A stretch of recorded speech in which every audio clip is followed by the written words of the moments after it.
Hello, welcome to my how-to video on how to make the Vanellope Von Schweetz Sugar Rush Racer from the movie Wreck-It Ralph by Disney.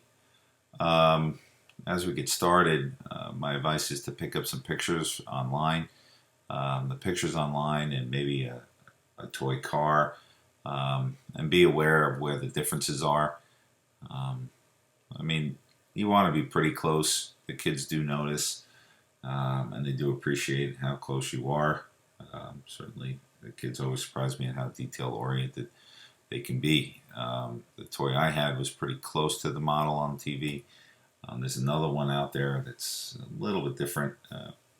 Underemphasizes the gummy worms on the wheels. Whatever works for you. The base of this whole project is this Razor Dune Buggy scooter. Um, It's a little over $300. I'm sure you can get it much cheaper on eBay or Craigslist. The nice thing about buying it new is it comes in a box that's exactly sized for it. Then you can cut the box at an angle, um, and that gives you your basic shape of your racing car. Cut out the cockpit, and it sits on quite nicely. Make sure you have enough ground clearance, and then you can start building. The first step in this car was putting on the front end. The nose is made out of a wire lath, um, and uh, and that's glued and screwed on. I use a lot of hot glue in this project, but one thing I want to draw your attention to in the bottom right corner is this nose.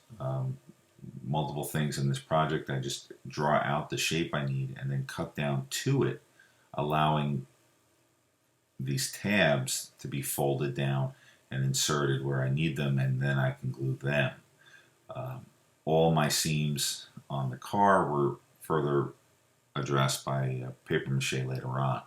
You can see inside there's some small little nuts and bolts with very big washers just to hold some things in place that I was afraid glue wasn't strong enough. I use Shore Bonder glue sticks. I think the bigger glue sticks are better than the smaller ones. Um, I picked these up at Michael's, available here where I live. This is the fender well. Again, it's a cardboard concrete form. Just cut it at an angle, allowed me to place it around where I thought the wheels would go, and then paper mache over it later. So once I have all my rough body work, then I can seal it um, with a type of paper mache. I think any kind of paper mache will work. I use this Mod Podge type stuff also from Michael's, and I made it bright white by using cheap computer paper, which formed nicely and formed a hard shell in front. Um, so everything would sit nicely, and it gave me a good base to paint. The tailpipes were secured on these thin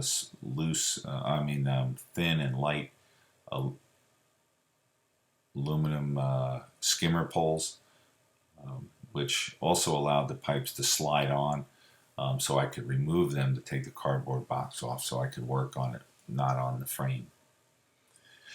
So the pipes are also striped. I did the striping with white vinyl electrical tape. If you're so inclined, you can paint it. I'm sure that'd be cheaper than buying the tape, uh, but that's what works for me. To make the wheels, I use those concrete forms, the cardboard tubes, and just cut them to a 4 or 5 inch width, and then just took regular cardboard and cut it out in a circle, and again left the tabs on so I could tuck those in and then glue them on the edge and then seal the entire thing with paper mache. So this was sealed with paper mache, um, and then you could see using the heavier paper did have some issues where it just doesn't sit quite as nicely. Um, the uh, the gummy worms I substituted are things called wire looms, which you can buy at any electrical store, particularly online. I don't think your average hardware store is going to have colored ones. or in the sizes you want. These are 3¼ inches. What also shown here is the my gumdrop lights.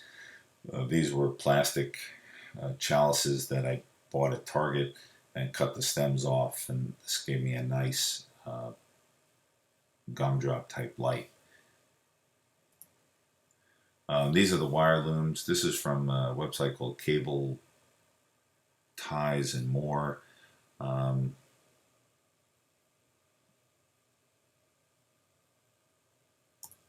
This is the back end of the cart. Again, these are the lights. The way you put these lights on, because it's just an empty cup, is you fill it with cardboard, glue the cardboard in, and then you can glue this flat surface. It makes it much stronger, than having things fall off. Now, this is a fairly busy picture. There's a couple of things going on here. First thing I want to bring your attention to is the light on the right. This one's a little different, and it's supposed to be a marshmallow, so I used a beer cozy that I painted white. If you can find the white beer cozy, that would be better. Same thing, you want to put something on the inside so you're securing it on the inside as well as flat on the bottom. The sprinkles are foam popsicle sticks that are glued down, and the stars are just simply adhesive stars that I bought at Michael's.